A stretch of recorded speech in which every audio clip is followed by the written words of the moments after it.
Right here. This is Ironman training with POTS and type 1 diabetes, week 6. Let's go. This week I logged 3 runs for 25 miles, 3 bike rides for 85 miles, and 3 swims for 5,250 yards. Running went great this week. The first run was about 4.5 miles. The second run was about 8.5 miles. And then today I ran the St. Pete Distance Classic half marathon. And this is where it got interesting. So for the first 4 miles, I went out easy. My plan was to run in zone 2 for the first 10 miles and then just sort of drop the hammer from mile 10 to 13, whatever I have left in the tank. This was a training day. It wasn't really a race, wasn't a goal race. I didn't have a goal for the race at all. And then for the first 4 miles, I noticed that I was running out 10:30, 10:40, 10:50 miles all in zone 2. And then all of a sudden, the same pace on mile 5, my heart rate just jacked to 165. And it stayed there pretty much the entire race, except for the few times that it actually went up to like 170, 172. The effort didn't change, and it was pretty sudden. So I don't know if that's the POTS or not. Now, at the same time, the effort didn't feel different. Here I was knocking out maybe 137 to 141 heart rate, going about an 11-minute mile pace, give or take. And then all of a sudden it was 165, same pace, but it felt easy. So I decided to just go with it, and I just maintained the same pace. And then at mile 10, I kept to the plan and I dropped the hammer. We are talking about a 5-hour marathoner here, so dropping the hammer isn't exactly a suicide pace. But I did those the last 3 miles at 10:50, 10:15, and then 9:54. So it felt good. It felt good to get the distance. It felt good to know that I had some in the tank and that I was able to maintain. And even though Garmin tells me that I need like a week and a half rest, it's wrong, because we'll be getting back after it tomorrow.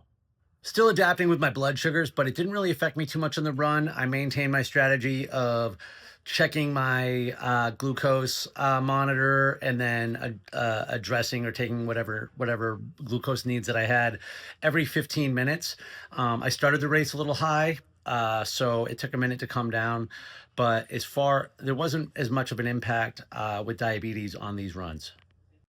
I wish I could tell you the same thing for the bike, but that's not true. Continuing to have a lot of diabetes issues on the bike, but also I think we're having some POTS issues too. So I did 2 indoor rides on the indoor trainer, both 75 minutes, the other one 90 minutes long. And man, I am sweating. It's like 50 degrees out. I got the garage door open. It's chilly, and I am just dripping from my face, from all my pores. I'm losing 6 to 8 pounds by the time I get off the bike. So that is an impact. However, yesterday I got out on the road, and I went out on the Pinellas County Trail, and it was a nice cool day, and I barely lost 2 pounds.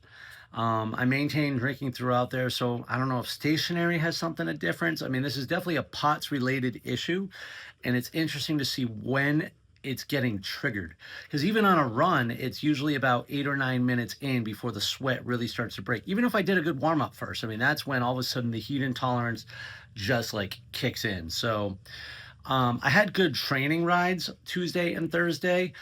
I watched the movie Ambulance with Jake Gyllenhaal, and man, that guy just makes movies just to make them. And no, I don't recommend that movie at all. Although it was like 2 hours long, so I guess when you have nothing better to do but be a little hamster in your garage, it could be worse. Yesterday was a gorgeous day out on the Pinellas County Trail, but I was not feeling it. My wife and I moved on Friday, and we did it ourselves, so everything hurt. My back hurt, QL hurt. I was exhausted. I was probably dehydrated. Was having some blood sugar difficulties. So yesterday was a hard, easy ride on the bike. I did just over 2 hours. And instead of the 2.5-hour ride where I thought I was going to be pushing 45, 50 miles, I did like 30 miles and change. So this week ended up being light on the bike. Diabetes also seems to be the hardest to control on the bike so far. I'm getting a little bit better. So I drink Tailwind Nutrition. There's 50 grams of carbs in that serving, and it's like pure sugar. So it should be one of the most effective things for keeping my blood sugar up. But maybe I thought it was part of my body adapting to endurance racing again, but it just didn't seem to uptake. And so what ends up happening is my blood sugar keeps going low on the ride, and then I have to keep trying to treat it. And then a little while later, once the ride is over, my blood sugar spikes 200, 300. It's gone as high as pushing 400. And then I go to take my breakfast and I'm treating for the breakfast and then the high. And even when I don't treat necessarily for the high and just the breakfast, it ends up plummeting. And then so I spend the next day and a half like drinking a bunch of Bonnie Armors. So the bike surprisingly is the most challenging with the diabetes so far.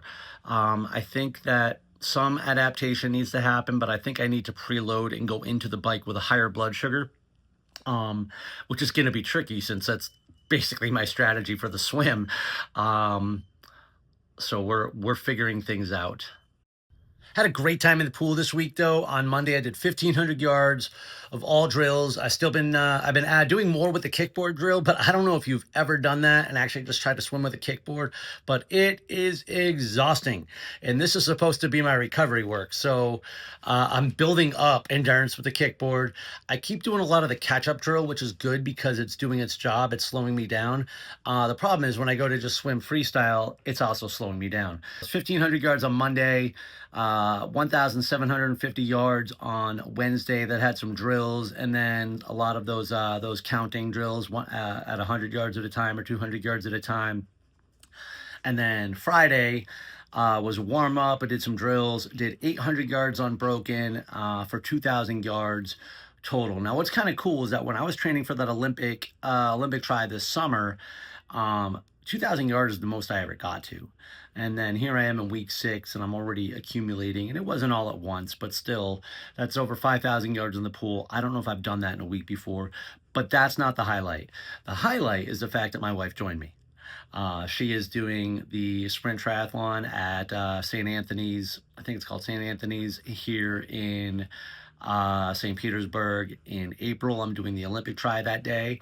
And so it's really cool that we get to spend some of that time together.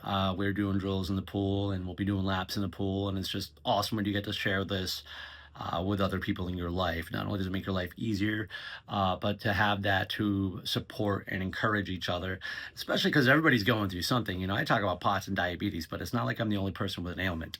And as we get older, those things, they tend to accumulate. Things don't necessarily get easier. And I am feeling highly encouraged. This was a great today. I needed this half marathon today. Felt good. It just felt good. It just felt good to be out there. And that was part of it because running through downtown St. Pete, I'm brought back to my drinking life.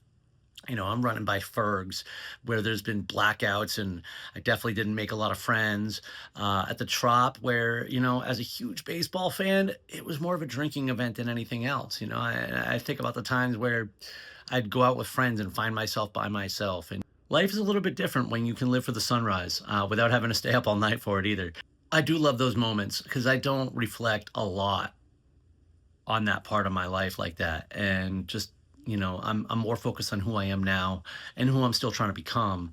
But it is nice to sometimes be reminded of how far I've come and, that I don't have to live that way anymore and that I'm not that person anymore.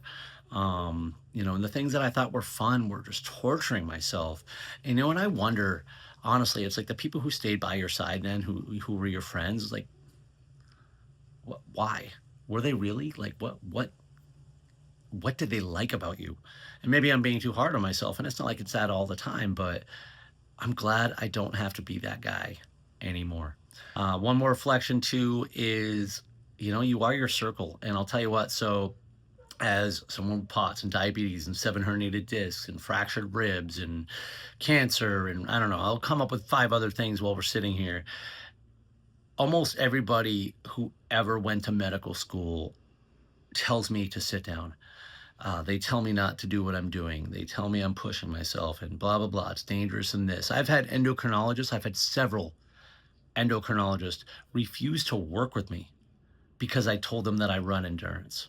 Like, what the actual fuck? You want to talk about people who are trying to keep you stuck. Anyways, I digress. Because here's the flip side of it. As I'm standing in line for the restroom, the porta potty this morning, right before the race, I look behind me in line and there's the one doctor who honestly I could not live without. He's the one who helped me get my POTS diagnosed in the first place when nobody else would listen to me. He's the one who helped me figure out how I fractured my rib when nobody else cared. Love that guy, but here he is at the race about to do his thing. And not only that, he goes, yeah, well, I think I like tore my hamstring, so I'm just going to kind of do the 10K easy today. Like, that's the psycho mentality of some of us. Oh, I got really hurt, so I'm just going to drop down to a slightly lower race and, just take it easy. But there's somebody, and it's not necessarily about people who go out of their way to hurt themselves or do anything like that, but it's people who share your goals and understand your goals. That's who you want to have in your circles. People that you want to share your goals with, people who share your goals, support your goals, are the people that you want in your circle. All right, let's go. Let's go, Pats.